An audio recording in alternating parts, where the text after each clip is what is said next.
Glas.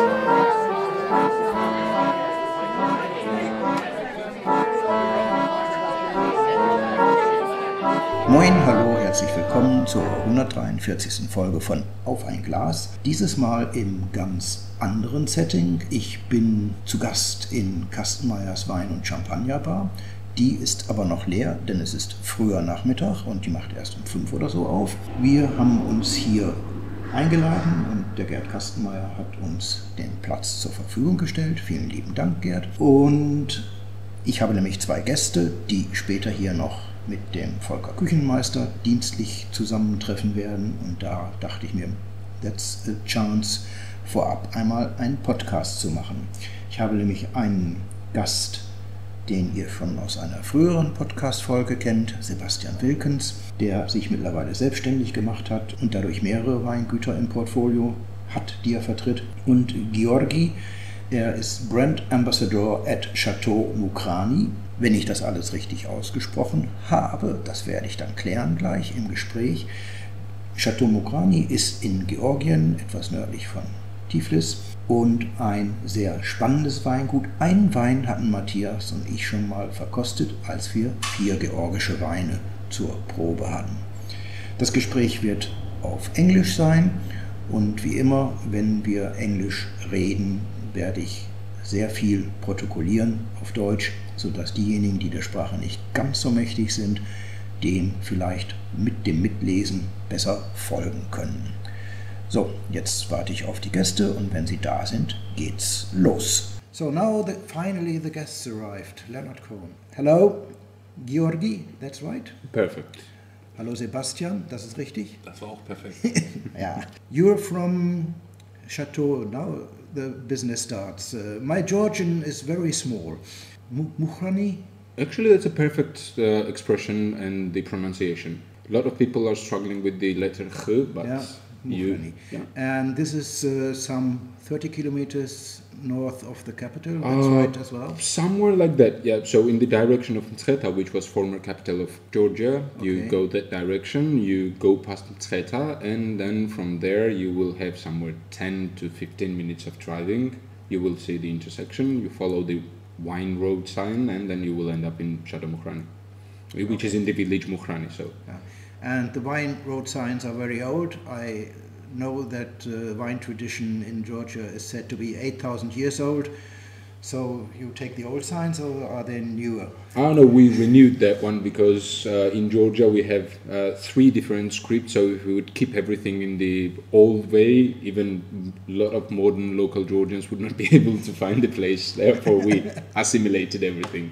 So basically, no, it's quite easy. But even throughout the Google Maps, you can find the location and it will bring you directly to the winery. And the chateau is some 140 years old. That's true. So to go really back in the foundation of the place, the winery was established and the first vintage there was produced in 1878. Yeah. From that time till the let's say big red revolution that happened in the Russia, we had the wine production in the Kartli region based on the chateau concepts, because that was the whole idea of creating this place. The person who built this winery was representative of the Georgian royal family, Ivane Bagrationi-Mukhranbatoni. So he traveled in France, learned there and show the concept of the winemaking, wherever you have everything together, starting from the vineyard, ending with the bottling place.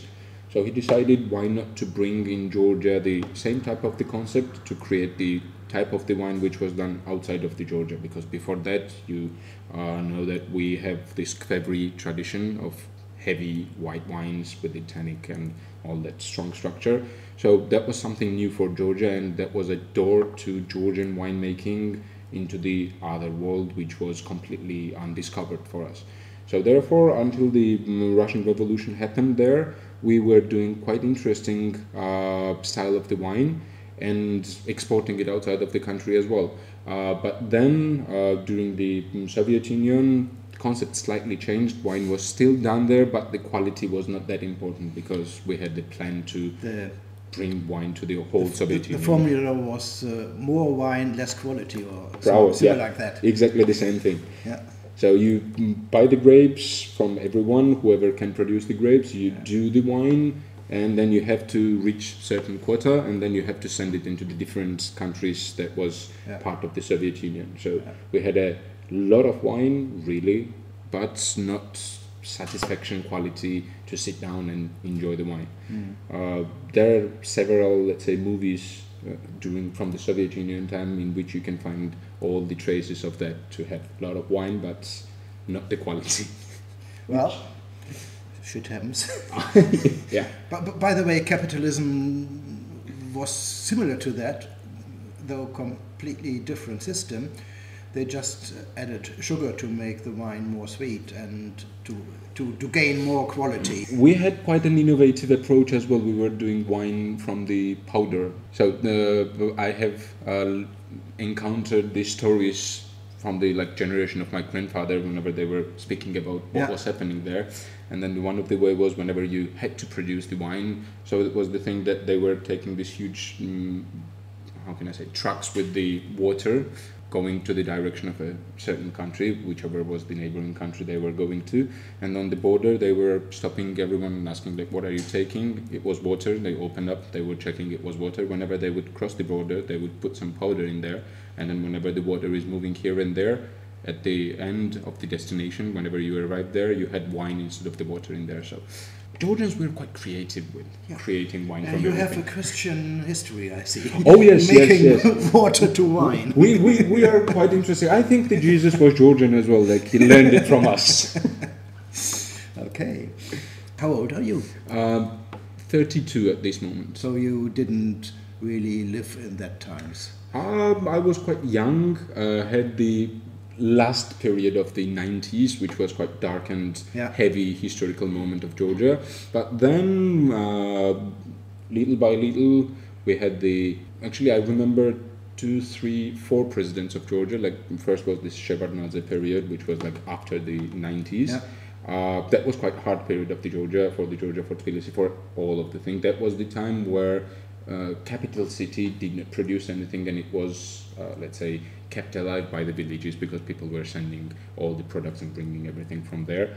Then we had slightly modern era where we had this Renaissance period with this Mikhail Saakashvili. After that, we had changing of the government, and then we have this current government what we have right now. And then in this state, we had 2 presidents. Now we have third one. So more or less, I can say that I have been living in quite an interesting period of my country in the development. And how did you start your wine business? That was a fun story. I'm from eastern part of the Georgia, my grandparents and my mom and my father side, they are from Kakheti. So basically that is the place where wine is produced in every single, home.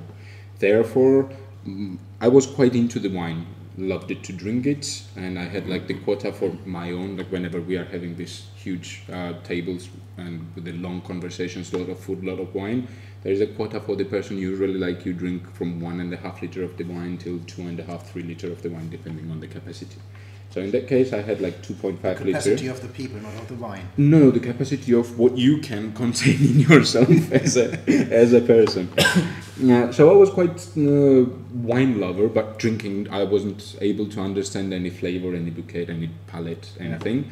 But then a friend of mine with whom we were studying together was working in the winery that I'm working right now. So they were looking for the wine guide. And since we were both studying on the tourism direction, she asked me if I was interested to be the guide in the winery. And the breaking point was, she told me that after every tour that I would do, we would have a tasting of the wine, and I was able to taste the wine with the customers. Whatever they were tasting, I was able to taste as well. So that was a free wine for me. That was the usage of my knowledge as a tour guide, as a person who learned the history and wanted to share with the people. So I was quite keen to do that. Went there, starting to, present the winery, present the history of the country, of the wine, of the place. And then sitting down and drinking. But then it went into the curiosity, because whenever you're in the wine, you listen quite a lot about the bouquet, about the palette, about the flavors. And then I got curious, like, is it really like that, or it is marketing? So then when I start digging into the flavors and tastes, I discovered that all the things that they were speaking, it was true. So therefore, curiosity got over me, and then I ended up becoming who I am right now. Yeah, and I start looking at the table next to us. There we have 1, 2, 3, 4, 5 bottles in the second row, and 1, 2, 3 in the first row. Front row. And here we have 1, 2, 3 glasses.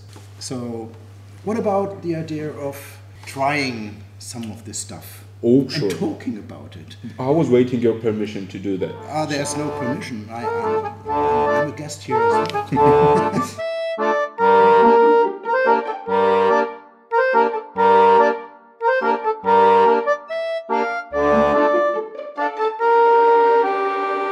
So in this case, we can start from the local Kartlian variety, from where basically our winery is located, in the Mukhrani village. The vineyards are on Mukhrani Valley and on Vaziani slopes, which is like overall together 102 hectares. All of them are organic, and then the wine production is already going with the natural yeast, so we are not using anything that can, let's say, stand on the way to express the varietal or terroir characteristics in the wine. So the grape variety that we are drinking right now, actually tasting, is Ivane. Quite an interesting variety, really soft, really aromatic. That was the second difficult grape variety I have in my little brochure. I can just show you, but I can't pronounce it. This one. Oh. No, where did you find these? Well, I have not even tasted that grape variety. This is an official Georgia brochure. Wow, that's great. That is quite an indigenous grape variety, because... Could you try to pronounce it? Yes, sure. Because I can't. This long one, yes? Yes. This is Ivane, which directly in translation means that it has long bunch of the grape. Yeah. Longer one. That's a quite interesting one. We can meet rare varieties, it says in the headline. So it's so rare. It is quite a rare, because like in Georgia, due to the Soviet Union, let's say, heritage and a lot of high volume, low quality wines, the rare varieties which required, let's say, a little bit more of the attention, a little bit more of the hard work, a little bit more of the effort to be put in there, was not that appreciated. Mostly that's why in the post-Soviet countries right now, people know and still remember Georgia for Saperavi, for Katsiteli, for semi-sweets like Tvishi, Kinsmarauli or Kvanchkara. That let's say, variety of the wine is the thing that is staying in the heads of the post-Soviet Union country people who ever visited Georgia during the Soviet Union time. Like Ivane, like Shapkapito or Tavgueri, the other two varieties what we are having in the front row, they required, let's say, slightly more effort, and it was more on the quality oriented. You could not do high volume wine from these grape varieties, and I'm pretty sure with this Ivane is the same story. So they just abandoned those grape varieties, and we are lucky that some of the people just preserve them in their own vineyards, whichever, or in the yards at their house, just as a yard wine, because they liked the taste, because they were doing wine by themselves, so they didn't cut the wine. And whenever we started collecting all the grape varieties what we had in the country, that helped quite a lot. Different people just brought the grape varieties, told that, oh, this is this variety, that is that variety. So we collected up to 525 different varieties. So now we are going through the expertise of those ones. Is it a wine grape or is it a table grape, to differentiate what we have? I compare it to my Portuguese drinking experiences. They have a lot of autochthonic grape varieties. I read that Georgia had more than 500. Yeah. And some have been discovered, rediscovered, and some have not. So yeah, so that's the story with these three, what we are having right now, because in from 2002 to 2007 and slightly higher, we were doing experiments with these grape varieties, which are for Kartli region indigenous, to see if they could deliver proper wine, proper still wine that could age slight amount of the time. In case of the reds, that could still leave after 2 or 3 years in case of the classical whites. And with a lot of experiments and a lot of efforts of our winemakers and of our viticulturist teams, we ended up with the result that I think it is quite satisfactory for us. Because at the end, we received the wine that underlines the varietal flavors and taste profiles of the grape, that it has all those, let's say, aromatic profile that has to have these grape variety, for example, in Ivane. The taste as well, and then you can feel the terroir influence as well with this minerality and the crispiness in the wine. Sebastian, ich switche mal nach Deutsch, Ja. weil dann haben es unsere Zuhörer nicht so schwer und ich muss nicht alles übersetzen. You don't mind that I talk German with him? Oh, please, I'm learning German with that way. We won't talk about you. Du bist ja gelernter Sommelier Ja. und hast mir diese wunderbaren Gesprächspartner empfohlen und die Weine mit angeschleppt. Kannst du sagen, warum ihr jetzt hier seid, ganz kurz? Erstens, weil es tolle Weine sind. Good answer. Das ist primär, aber andererseits bin ich derjenige, der es hier in der Region vertreiben darf, an die Gastronomie und den Fachhandel. Ich bin mittlerweile für 3 Firmen selbstständig in Sachsen, Sachsen-Anhalt, Thüringen und Brandenburg unterwegs. Schönes, feines, kleines Gebiet. Ja, ich habe es mir aber ausgesucht. Also es war wirklich spannend, die alte Heimat wieder bereisen zu dürfen, für die Firmen Schlumberger, Segnitz und Consigliere. Und weil Château Mukhrani, wie wir es vorhin gelernt haben, ja, bei Schlumberger einer der fixen Exklusivpartner ist, dürfen wir beide, der Georgi und ich, heute einmal durch Dresden und Umland reisen und einfach die Weine präsentieren, weil ich glaube, dass georgische Weine generell, aber auch Château Mukhrani, nicht so viele Leute auf dem Schirm haben. Das, was drin ist, ist nämlich spektakulär teilweise und macht richtig Spaß zu trinken. Und deshalb sitzen wir heute hier, um das auch noch etwas breiter zu machen. Sehr schön. Schön und knapp, so wollte ich das. Du bist Sommelier, was würdest du zu diesem Wein essen? Dabei kannst du gerne sagen, wie er dir schmeckt. Also erstmal gefällt mir der Wein gut und das sage ich aus Sommelier-Sicht und nicht aus vertrieblicher Sicht oder Verkäufersicht. Glaube ich dir sogar. Das ist wirklich so, ich habe die Weine heute auch und das muss man sagen, das erste Mal, glaube ich, seit 15 Jahren wieder probiert und es ist eine ganz andere Stilistik als früher, also viel eleganter, feingliedriger.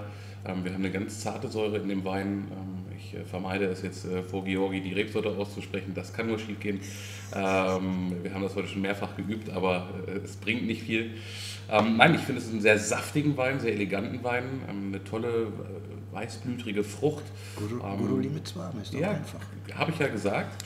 Nein, aber es ist ein super saftiger Wein, eine tolle, sehr entspannte Säurestruktur, ohne dass es stört. Was leicht salziges am Gaumen, aber auch was sehr mundfüllendes, also was sehr nicht störend cremiges. Essen? Und Essen, ja, haben wir heute auch drüber gesprochen. Ich könnte mir sehr, sehr gut vieles aus dem Wasser vorstellen. Ja. Teilweise aber nicht nur klassisch gemacht, sondern wirklich so auf der Haut gebratenen Zander finde ich gut. Ein bisschen Röststoffe mit rein. Aber ich kann mir auch vorstellen, gerade asiatische Aromen, ein bisschen Schärfe. Asien ist sehr, sehr groß, aber ich gehe jetzt mal wirklich so in die Teigküche und damit Garnelen, Schärfe, Curry, das könnte ich mir sehr, sehr gut vorstellen. Okay, gehe ich mit. He just praised your wines. That's good. But not because he's selling them, but because he's liking them. That's even better. Which is even better, yeah. This is made the European style? Yes. So we can it call it never saw a query? No. We do have a separate those 2 bottles, which is one Quevri for the red, one for the white.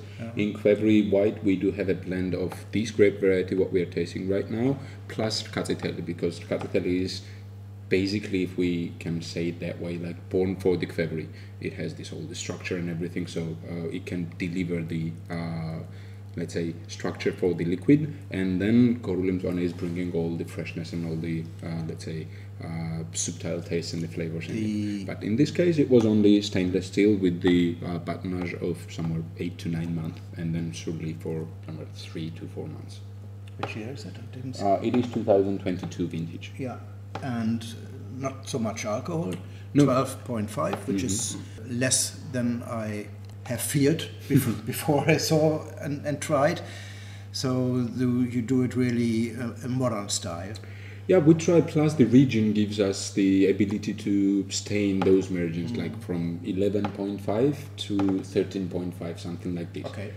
Because as you most probably already know, we do have like three main winemaking regions in Georgia. One is Kakheti, which is in the eastern part, another is Kartli, which is in the central part of the Georgia, and then we have Imereti, which is in the western part. So the wines from those ones, we are getting completely different in this style, because in Kakheti we have more of the hot climates, which accumulates quite high level of the sugar in the grapes.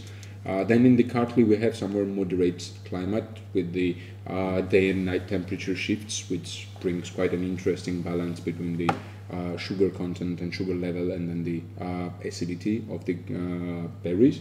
And in the Imereti, in the western parts of Georgia, it is more of the high acidic, more of the citric and crispy wines. So therefore, Kartli region is a perfect balance between those two, between the strong structured wines from Kakheti and crispy, high acidic wines from western part of the Georgia. So in here we have both of them. Plus alcohol brings up to 12.5, which is mostly in the white wines what we are having, and it gives you the sensation of not this burning sensation and this heaviness that alcohol has usually, but it lets you enjoy the flavors, the tastes, the structure, and then the crispiness and the minerality of the wine that you might find in there. Your chief winemaker is a German. Oh yes, he is.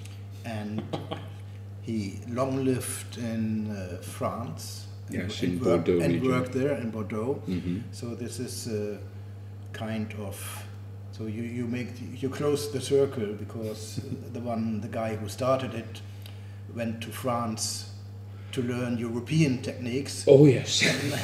So now the old European. Mm-hmm. Are you European or Asian or in between? Basically, we are the one who.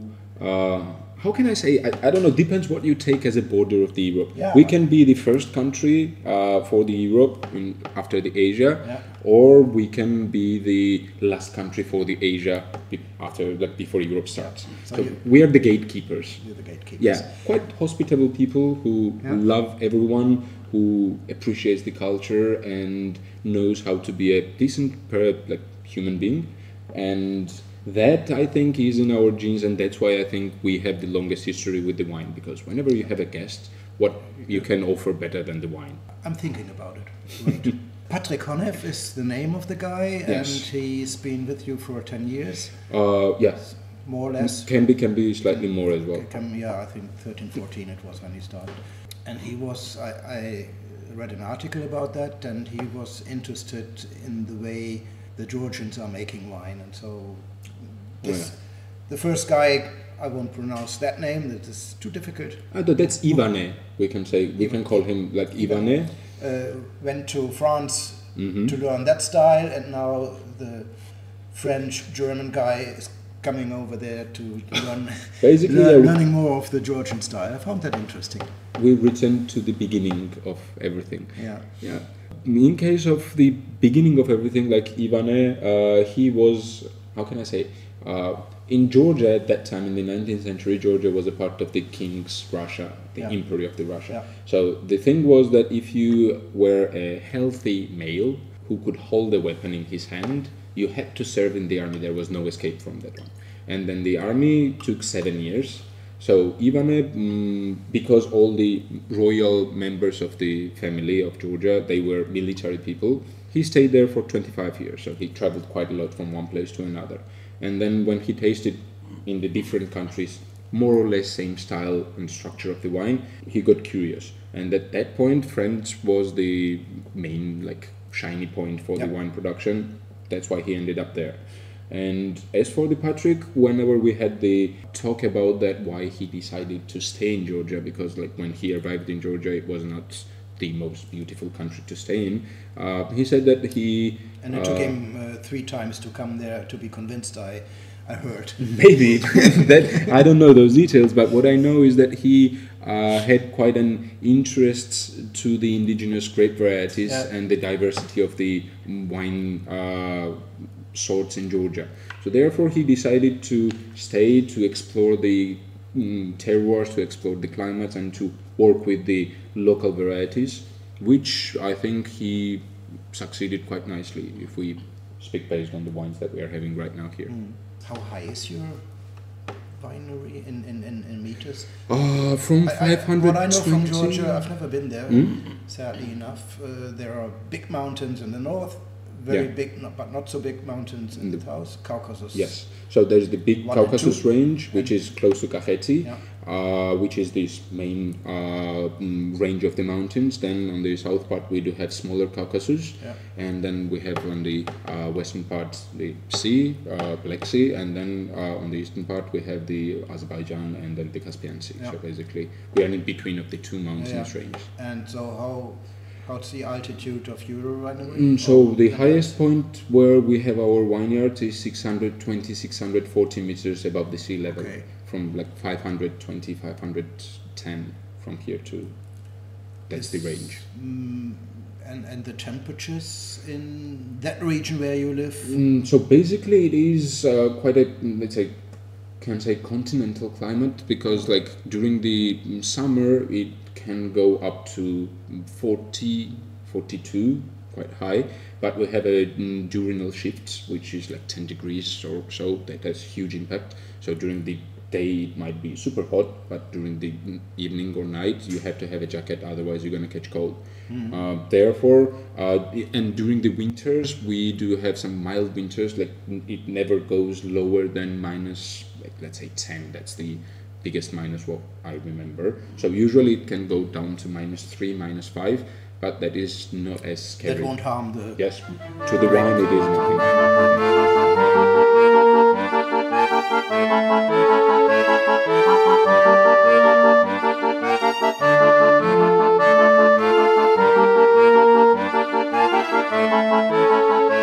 If you don't like your wine, you can pour them there.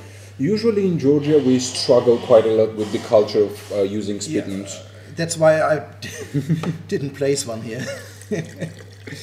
Yeah, so this one is the same grape variety, Korulin Ivane again, but the previous one was only stainless steel tank, pure classical style. In this one we have involved a little bit of the oak aging on the fine leaves with the batonnage as well to bring out more complexity. Plus the grapes, they are let's say gathered for this particular wine from the delimited zones where we have slightly more well-expressed terroir characteristics in the grapes. Therefore, this can be quite an interesting thing, a little bit more complex, a little bit more on the, let's say, fruity side, but with the crispy, fresh citric directions and white flowers as well in there. And then the vintage for this one is 2019. And then the alcohol has to be somewhere 13.5 maximum, not much. 12.5. 12.5, yes. Even better. So with this complex structure, taste and aromatic profile, having the low alcohol, which I think right now is quite trendy in the most of the European countries to go on the low alcohol level wines. Because we don't have 8,000 years of experiencing drinking so much. Oh yeah, that's quite a tough topic as well to discuss.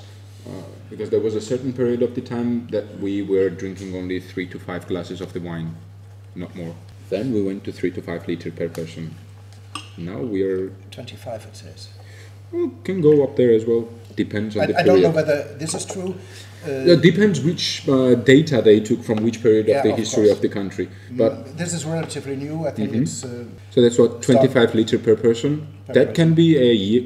No, for the year that's. Not that much. That's low. Well, that's So, for example, imagine the situation. Per person means every person. I know old people can drink. Look at me, but babies don't drink normally. Huh? Who told you that? I started drinking. I started drinking from 2 years old, like literally. Okay. My father was sitting at this supra, which we are calling this huge feasts with a lot of food and a lot of wine, where usually people communicate quite nicely with each other and all the thing, and having this nice moment. And then I saw that he was drinking something, and I was like 2 years old. I said, like, want to taste it. And as a did you like it? As you can see, I'm sitting here with the wine glass, so no, because yes. I always had the pedagogic theory when my daughters are allowed to drink wine with us, with their parents, they won't like it.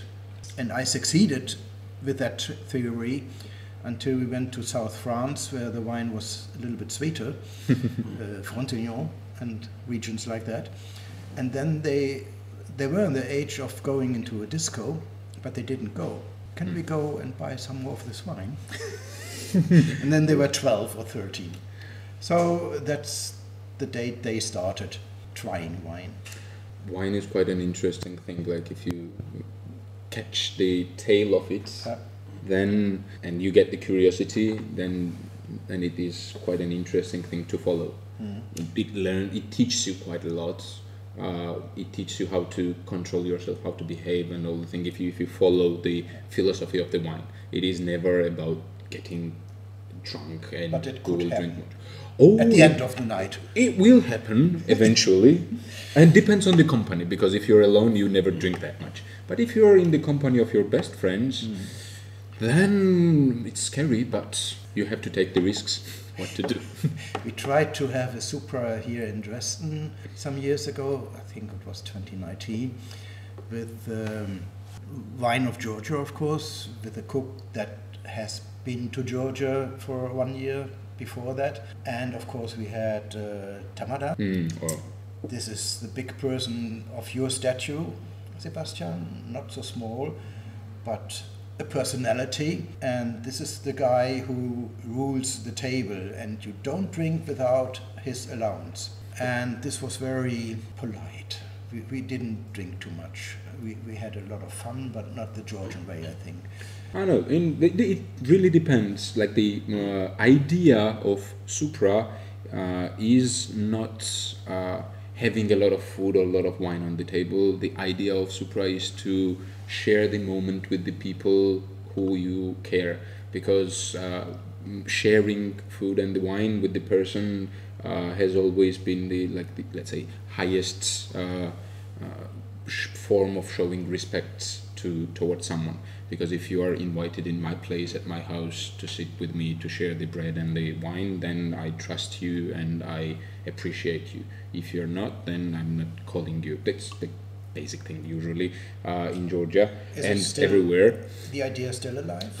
Actually, that idea a little bit needs to shake a dust off, because right now the Supra has been changed due to the influence of two huge empires. One has been Mongolia and other Soviet Union, and it slightly shifted the understanding that Supra became the place where people were coming as a guest, sitting down there and enjoying the culture, Georgian culture, with this singing alongside the table. Could have been dancing as well, could have been these toasts and everything, and then all that culture. But then little by little it shifted from the sharing all this knowledge and everything to having fun until you cannot do that one anymore. But the usual idea was to share the knowledge, and that's why the Tamada is quite respectful person, because he was the one who had the most knowledge and who had the most to share. And then that's why no one was able to interrupt that person, because whenever he was speaking, and usually that was the elder and eldest person among the people who were sitting around the table, whenever he was sharing something, he was sharing and saying all the words, whatever were so, let's say, interesting, so tangled in the culture and in the everyday life in there, that you were learning a lesson, like you were sitting on the lecture in the university, so you had to listen. Because if you were somehow interacting during the toasts, it was not like disturbing him, it was disturbing the people who are sitting around the table and not letting them to listen to the person that what he is speaking. That's why it was rude to not listen and to speak during the toast of the Tamada. And that was quite an interesting thing. Right now, we are the people who are in the wine direction right now, the sommeliers and then the wine lovers, wine enthusiasts. We try to bring all that back, to revive all that tradition, that it is not just for formality to have someone to listen, but to, let's say, really learn from that person whatever he is offering you.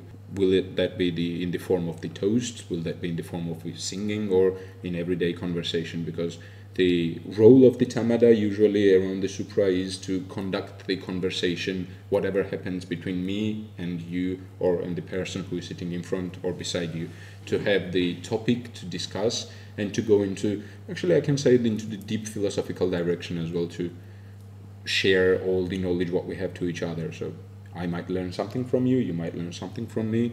That was the idea of Supra. We're making, Sebastian, the Tamada of this wine. Oh, in that case I have to pour a little bit more in there. No. Okay. Wir machen das wieder auf Deutsch. Ja, gerne. Das war ein Wein, der mich unheimlich überrascht hat. Einerseits natürlich schon kraftvoll von der Nase, aber eher dieses kräutrige, herbale, würzige und am Gaumen eine tolle Bitternote, tolle Tanninstruktur, fesselnde Säure. Das macht richtig Trinkspaß. Also er hätte gerne noch nachschenken können, aber auch ich muss heute noch ein bisschen arbeiten. Das macht unheimlich viel Freude, das Glas zu trinken. Du kannst es zugeben, wir sehen uns später nochmal. Wir sehen uns später nochmal, das ist ja die harte Arbeit daran. Danach empfehle ich aber ein Taxi. Ja, das Gute ist, ich muss dann nicht mehr fahren. Das ist dann auch der letzte Termin. Nee, und Essen finde ich, da haben wir vorhin auch wieder dieses, ich glaube, das Thema Käse funktioniert sehr, sehr gut. Um einfach mit dieser Bitternote klarzukommen. Wir hatten das vorhin mal besprochen, was er auch dazu zum Essen empfehlen würde. Ja. Wir waren auch bei einem cremigen, reifen, würzigen Käse. Und mit dieser Kräuterstruktur und Bitterstoffen können wir dagegen angehen. Ich persönlich kann mir aber auch einfach vorstellen, draußen zu sitzen. Und jetzt bleiben wir mal ganz klassisch und langweilig, aber so einen richtig gut gemachten, wie original früher, Caesar Salad. Mit einer originalen Caesar Dressing, Hühnchen, schöne Röstaromen, Parmesankäse, finde ich großartig. Parmesankäse fiel mir auch mit ein, aber indirekt, ich habe an Risotto gedacht. Ja, bin ich auch also dabei. So ein schmelziges Risotto, gern mit irgendwas, einer kleinen, feinen Schweinerei drin. Super gerne. Kann sogar Spargel sein, kann Krevetten sein. Ist ein Allrounder. Also ist, glaube ich, ein Wein, der unheimlich viele Facetten hat und die auch beim Essen abdecken kann. Ist ein Wein, der mir unheimlich viel Spaß macht und ich davon auch mehr trinken wollen würde. Kommt vielleicht später noch. Wait, will be time. We switch to English? Back to English? As you say. You can talk German with us. I'm trying to, let's say, catch all the words that I have learned during the 27 lessons of my German, which... Your cellar master could teach you. Oh, he could, but he's a super busy person. Like, he has to take care of the vineyards, he has to take care of the wine, all the laboratory, all the things. We didn't talk about the size of your vineyards. So it is 102 hectares so far. 87 hectares is located in the Mukhrani Valley, where the winery is, somewhere like 7 minutes walking from the reception area. Very nearby. It is quite, like from the farthest point of the vineyard to bring the grapes to the reception area, you will take like 10 to 15 minutes maximum. Harvest always happens manually in order to pre-select the berries in the vineyards, and not only berries, the bunches as well, to know what we are bringing to the winery. 15 hectares we have in the Vaziani slope, which is south-facing slope. There we have a little bit more of the limestone, more of the mineral soil up there. From 2016, I think that is quite important part of the wine, let's say winemaking in our case. We started transitioning to the organic certification. In 2021, 2022, 100% of our vineyards have been fully certified organically. As the winery. So right now we are striving to keep the standard this high, as we already reached the point where we managed to bring out, how can I say, varietal and terroir characteristics of the wine and of the grapes. And most of the, let's say, like from 2020 vintage, like in these ones we have the organic certification labeled on the back label usually. And back labels of Georgian wines are... Oh, that is a different... a nightmare. I completely agree with that. You never find what you're looking for. For me. Yeah, it happens. The stupid German guy. Actually, I would not say it that way, but the thing is that we try to put as much information as it is possible, and with that storytelling that we are usually doing on the back labels, we are time to time forgetting to mention the most important things that might be interesting for the people who are buying our wine. And for different people from different countries, the interest is completely different. Yeah. So on the last wine we had, there was a label especially for the German market. Oh. To make things clear, I think looks like. And if we pay attention, it is way smaller than the usual back label. Yeah. But it's okay. Georgia is. It's a country that doesn't make it easy for foreigners. It has not only an own language, it has an own alphabet, one of 14 existing alphabets, actually, and one of those where each and every of the 33 letters, 33, I think. Yes. Looks like the other.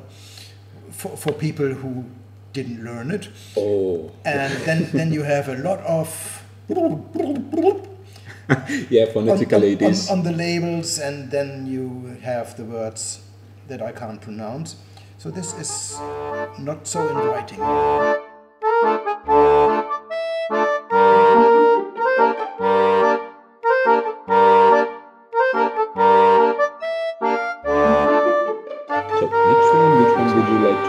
White one, Qvevri, or we can switch to the reds. Maybe compare them, the white Qvevri. Sure. So the thing is that in this case, what we are tasting, as I said, this is the blend of the Korulim Ivane and the Katsiteli. 6 months with the skin contacts. As you can see on the color as well, yeah. It is more darker comparing to even to the Reserve Royal, which was darker comparing to the classical one. 6 months with the skin. After that, this has been stripped away from the skin from the Qvevri and then has been aged in the different vessels to soften up and brown up the product. Quite an interesting. We tried to keep as much aromatic characteristics as it is possible from the Qvevri style, and as you can see, it starts from the dry leaves and dry herbs and some spices, and then goes to the dry fruit direction, some jammy, sweet, sour-ish. Quite a diverse wine with the not as strong and as expressed structure or tannins as most of the people would describe Georgian Qvevri, because most of the Georgian Qvevri is produced in Kakheti region. That's the biggest winemaking region. Yeah. And since we have high level of the alcohol there, we are using 100% skins and stems as well to do and to ferment the wine. Therefore, we are getting heavier tannins, we are getting fuller structure, more of the deeper taste and the aromatic profile. In here, as you can see, it is not pure amber style, not amber color, sorry. It is more deep gold color. So therefore, we are getting somewhere more subtle flavors, more subtle structure, which is comparing to Kakheti and Qvevri way soft, but comparing to the western part Qvevri style, which is called mostly churi wine, because in the western part Qvevri is called churi, slightly different shape, bit of the difference in there. And this one is a perfect balance, if you ask me, between the Kakhetian and Emiratian or western part wine, traditional winemaking wine style. And if you ask me, this is one of the best example for the people who have never tried Georgian traditional wine to have a taste of it, to understand with what they will have to encounter whenever they start exploring that page of the wine. Because this is quite soft and smooth, but if you go in Kakheti, you're going to have heavy machinery in there, heavy artillery, yeah, with a lot of structure. And this is one of the kind, when the doctor doesn't allow to drink, you take it just to smell. Oh, maybe you have to change the doctor, because wine, it is rich with the antioxidants, helps your blood vessels to be more elastic, makes your blood a little bit thinner, doesn't rise the blood pressure high. Why don't you have to drink it? I don't understand, but if doctor said so, what to do? My doctors don't. Before I ask Sebastian, you can think about it already. We should deepen our knowledge about Qvevris. Qvevris are in German Tonamphoren, and they are those things that make up your tradition, I think, because that is a word which I can't pronounce. Archaeologists? Yes, I have to drink more. I can pour. They found all the remains so far. Remains of them, and so there is evidence that it's 8,000 years or so.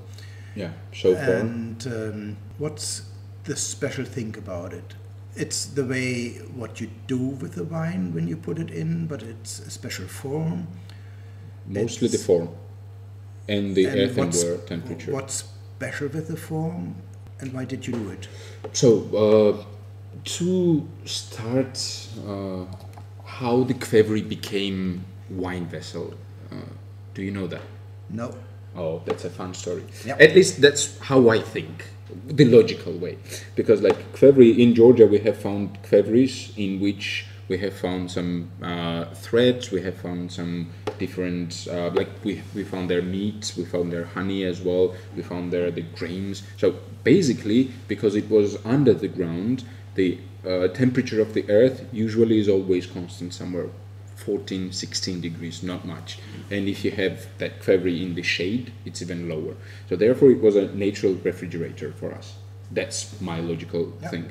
I agree. So then at some point, someone 8,000 plus year ago was wandering here and there and found the wine tree, which was wildly grown, and it had these bunches of the grapes, which was looking yummy and tasty.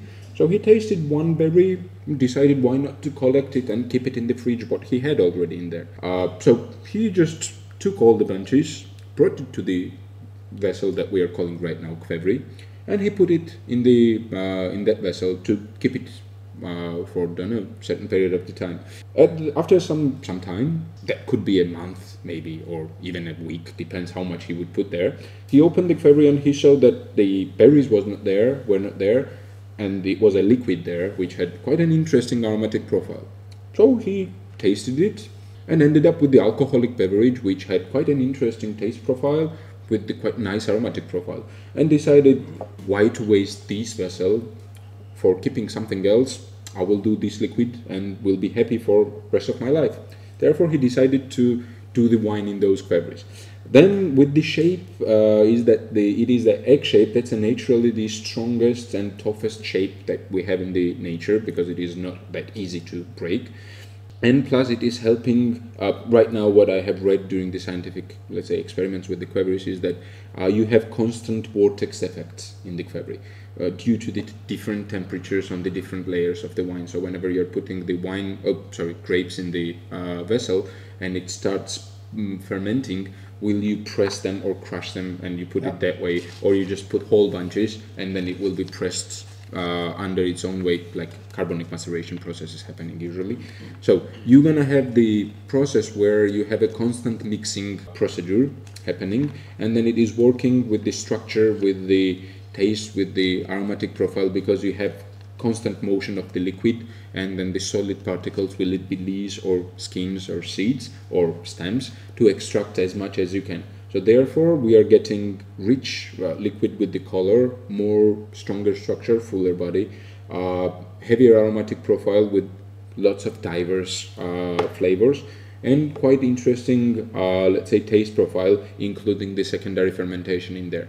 Due to the vessel shape, and it has this point down at the end of the vessel, during the filtration you are getting completely well filtered wine, which is above the let's say sediments, let's call them that way.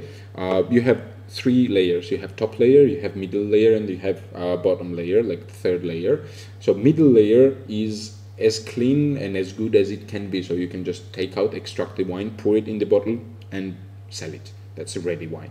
The top layer might have oxidation traces, depends how well it has been sealed hermetically. If it has been sealed hermetically, then you don't have nothing to worry about, that's good as well. And then the bottom layer, the third layer of the wine, what we have, it is in contact with the skins and leaves, which we have down there. So whenever you are extracting that one, you still have to run that one through the filter, or wait until it will have the sediments naturally by the gravity, and then you remove it and separate from the leaves. Therefore, Kvevri provides a constant temperature, provides the shape that helps you mix liquid with the solids that you have in there to extract, and then gives you more extraction in there. Helps you to, if you give it enough time, helps you to clarify wine due to the gravity. It removes all the sediments that might have it in there, and then gives you the ready product to consume. So basically that's one of the best vessels that you can have during the vinification process. But it requires as much effort from your side, as much effort it gives you in the winemaking, because then you have to clean it very, very thoroughly. If you make any mistake in there, you lose the vessel. But if you manage to keep it clean and healthy, you can use it throughout the centuries. Nothing happens to that. But you have to clean oak barrels as well. Yes, but this one, oak barrels, you use steam, hot water, cold water, so it is mechanically it is easier to clean it. Okay. In that case, you have to go down there if the neck is wide enough. And then you have to scrub it from inside to remove all the wine traces, all the wine diamonds, what you have, every possible microbiological or bacterial trace that might be in there. And in our case, not in our case, in the case of the Georgia, we were checking the cleanness of the quarry. We were pouring the water on the walls. Basically, it is done like today as well that way.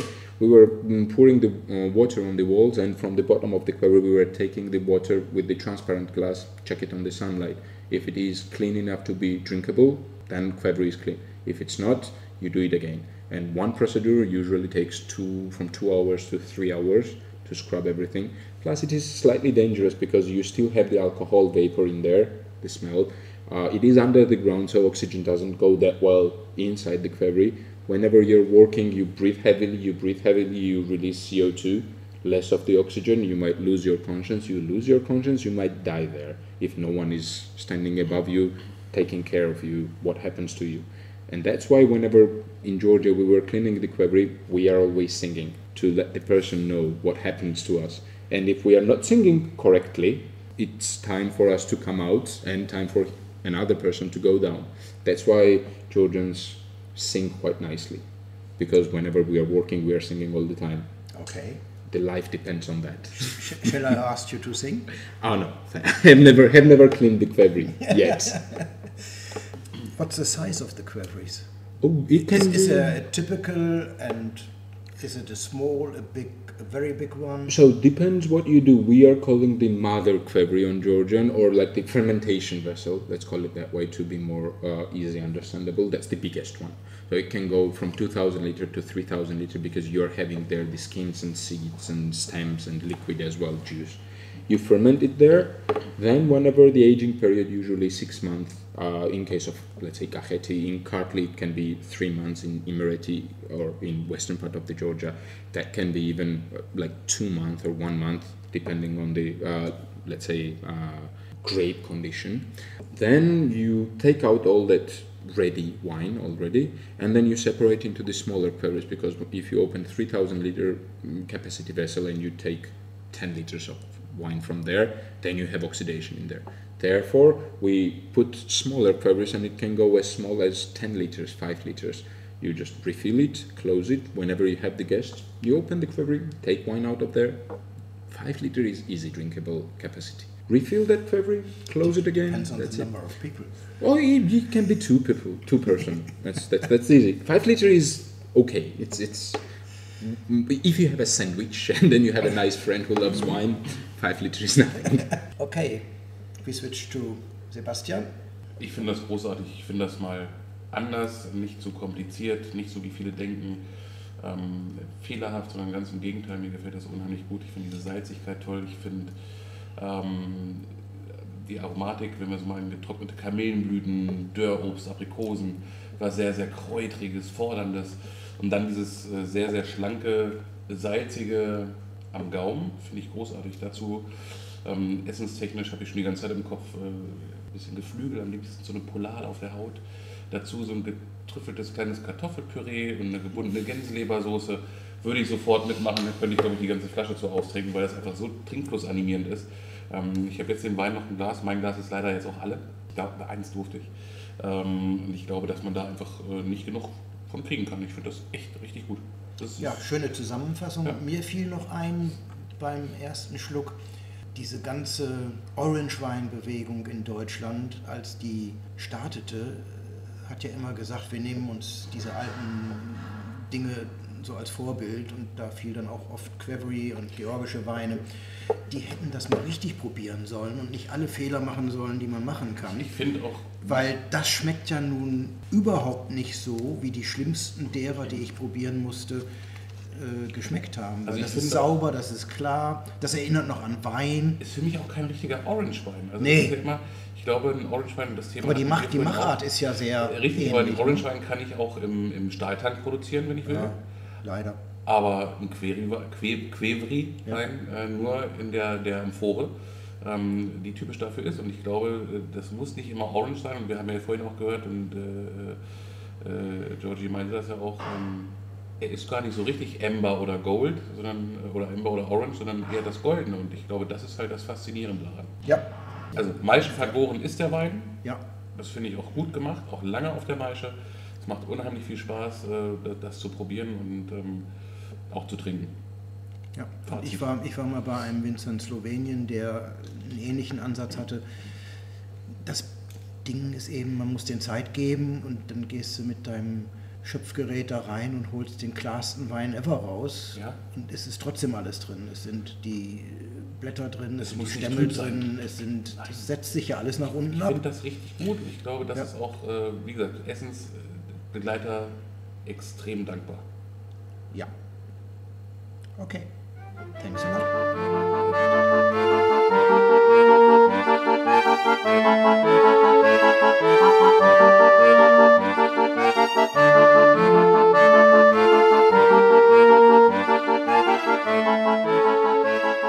Time for another one? Sure. So from there we can go to quite the most delicate red that you can find in the Kartli region, which is Saperavi. For me, that's a personal opinion. We can choose Haupt-Weinregionen, which is one of the oldest grape variety on the earth, if you ask me, because for today, genetically, the grape varieties, they can polymerize themselves, if I'm right with that one. So they can use their pollen as well to produce the grapes. In case of Haupt-Weinregionen, you have to plant male variety grape beside if you want to get the grapes at all. So this is single sex variety, so that's why it is quite interesting one. Or we can go to the Saperavi. So which one would you like to? I don't know that. You decide. So in that case, I will ask you that. Would you like to have a delicate wine in your glass? Would you like to have something more structured, more robust? Or would you like to have reserve class, most well-known variety of the Georgia in the glass? In case we can go with the Haupt-Weinregionen. Yeah. As it is, from my opinion, quite an interesting variety and really underrated even in Georgia. So vinification method is completely classical style. Fermentation in the stainless steel tanks. Then, after a month of the skin contact, it moves to the oak barrels with the French oak, usually like from 300 liters to 400 liters, something like this. And aging time we have from 15 months to 18 months to bring the smoothness, to have more of the micro-oxygenation in the wine, to soften the tannins and bring more of the velvety, delicate tastes. For the wine lovers and the people who listen to your podcasts, I can say that like from pouring the wine in the glass, right now it has been open somewhere for half an hour, maybe 40 minutes. Yeah. We the primary flavor what I have right now in here is the coffee beans, crushed coffee beans, slightly roasted. So from that one, people who love the wine and who are going, let's say, who are tasting wine to appreciate and to discover something new, they will understand quite a lot, because to reach this aromatic profile in the wine has to go through quite a nice evolution to go to the tertiary flavor like the coffee beans. And the vintage of this one we have 2018, and it is still sharp, still young, with nice acidity, quite nice tastes, and quite nice aromatic profile as well. So it has at least 3 to 5 years of lifestyle, based on my, let's say, opinion. But it can go slightly longer as well. What's the time you bring them to the customers? Is this now on sale, the 18? Yes. Sebastian. Yes. Nods, yes. Yes. So you keep them in the we keep them in the cellar for this time. Yeah. So for example, we have bottled this wine in 2020, this vintage. After bottling, we are keeping wine, in the case of the classical style, at least 3 months in the shelf on our cellars, in order to let the wine adapt with the shock after bottling what it had. That's the minimum amount of the time. And then we taste, and on organoleptic, on aromatic wise, we evaluate if the wine has overcame that shock. Then we, based on the demand for sure, send it out on the market. So in this case, 2018 right now is the year where wine has 2-3 years more to reach the peak, if I will judge on this one, and then after that has several more years to evolve until it starts already going into completely different direction, which is quite an interesting wine for the people who love to explore and find something new and interesting. Yeah. Plus with this type of the grape, which is mostly grown in the Kartli region, nowhere outside of the Kartli, even in Georgia, and especially outside of Georgia, it usually never grows anywhere. Sebastian, Ja. was sagst? Das erste, was ich im Kopf hatte, war einfach nur ganz klassisch Boef Bourgignon. Geschmorte Geschichte, Perlzwiebeln, bisschen Speck, also was Rauchiges, Süßes durch die Soße. Kann mir aber auch da wieder sehr, sehr gut Käse vorstellen. Luftlamott, wie der Bayer sagt. Richtig. Aber auch da Käse, wir haben das vorhin auch wieder ausdiskutiert und waren beim Blauschimmelkäse hängen geblieben. Diese Kraft, Würzigkeit, Salzigkeit und dazu die tolle Frucht, die super eingebunden ist und nicht marmeladig wirkt, finde ich spannend und werde ich sicherlich noch ausprobieren heute. Könnte ich mir vorstellen, ja. Wir werden uns treffen in der Weinkulturbar. Die ist nicht unbekannt wegen guter Weine und auch nicht unbekannt wegen vieler Käse, die gut sind. Das ist richtig. Das wird zusammenpassen, denke ich mir auch, ja. Weißt du was zu den Preisen oder weißt du, wo man als Zuhörende das nachgucken kann? Weil die Preise, die du hast, sind logischerweise Gastropreise, die verraten wir hier nicht, das wäre unfair. Gibt es als Endverbraucher da einen Weg ranzukommen oder muss man die Gastro finden, die hat? Das wäre natürlich der schlauste Fall, wenn man in die Gastronomie geht und oder den Fachhandel, der diese Weine gelistet hat. Wir suchen natürlich gerade immer mehr, weil wir einfach diese Weine verbreiten wollen. Ansonsten online, weil es einfach noch nicht so weit verbreitet ist, dass auch die gut sortierten Fachhändler, ich glaube, Mukhrani noch nicht so weit auf dem Schirm haben. Das ändern wir heute oder die nächsten Tage. Der Giorgi zieht noch weiter nach München und geht dann irgendwann wieder zurück nach Georgien. Aber ansonsten beim Bremer Weinkolleg von uns mal gucken, das ist ja unser Endverbraucherportal. Ansonsten online findet man sicherlich die ein oder anderen Flächen bei guten Online-Händlern. Das Ganze kommt dann trotzdem von uns, wie gesagt, Exklusivpartner in Deutschland. Aber es macht einfach Spaß, solche Sachen mal zu probieren. Und wenn es ein Restaurant oder einen Fachhändler gibt, der jetzt Interesse hat, bin ich ja da. An dieser Stelle, das ist nach wie vor ein unbezahlter Podcast, aber ich finde es unfair, wenn man die Leute im Ungefähren verbleiben lässt und sie nicht wissen, wie man an das Zeug kommt. Also es gibt kein Geld dafür, es gibt den Wein dafür, da freue ich mich. Das ist richtig. Ansonsten bleiben wir so unabhängig und lassen uns nicht bezahlen. Das zur Erklärung. Ja, very nice wine. Thank you. I will tell to our winemaker that you loved it. Okay, fine, thanks. Wollen wir noch einen oder? Shall we have one more? If we have time, we can have all of them. This is the internet. It's open. Great. In that case, A very last one. a very last one. Okay. So we tasted white Kvery. I would like you to taste the Reserve Royal of Saperavi. Okay. This is quite an interesting heavy wine that brings a lot of flavors, a lot of tastes, quite an interesting structure and the body to the liquid. As in case of the Reserve Royal White, where we had Ivane Mukhraneli, this one is, let's say, gathered from specific zones of the vineyards. Vintage is 2019 and alcohol level we have 13.5. So for Saperavi this is quite an usual soft, we can say, level of the alcohol. And Saperavi is a very common grape to your region, yes? To our region, no. Because Kartli is a completely different, let's say, climatic zone. Okay. Usually Saperavi but can withstand and is from Kakheti region with the hotter climate in there. That brings more of the sugar in the berries, resulting in the higher level of the alcohol, which then can be used as a basement to build on that alcohol level all the tastes and the aromatic profiles and the structure as well that can bring out all the best of the wine, of the grape variety in the wine.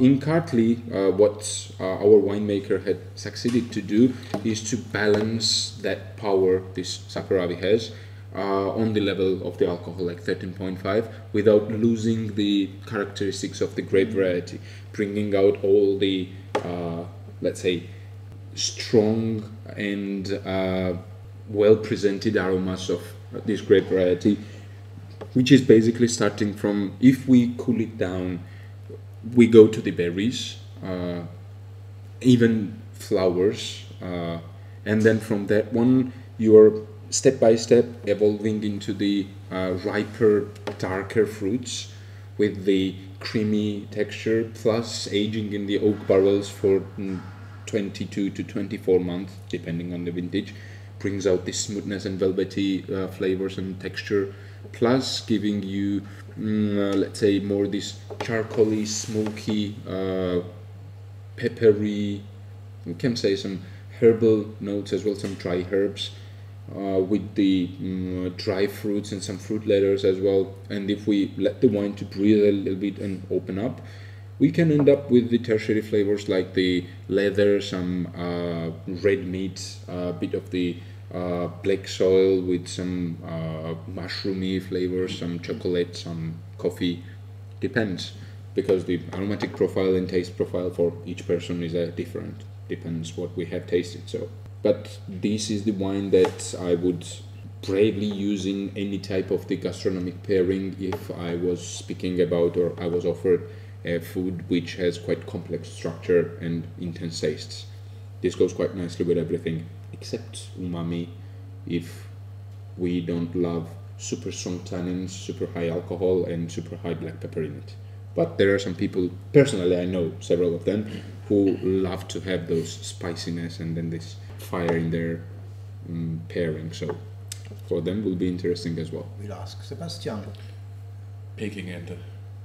Komisch, ich hatte Weihnachtsgans gedacht. Peking-Ente, ich kann das erklären, ich war gerade vor 3 Tagen in Berlin und habe da, Duck vs. Goose. hab da die berühmte Kreuzberg-Ente gegessen. Das war unglaublich, Hoisinsoße, ein bisschen Lauchzwiebeln, in so kleine Wraps nur mit der Haut.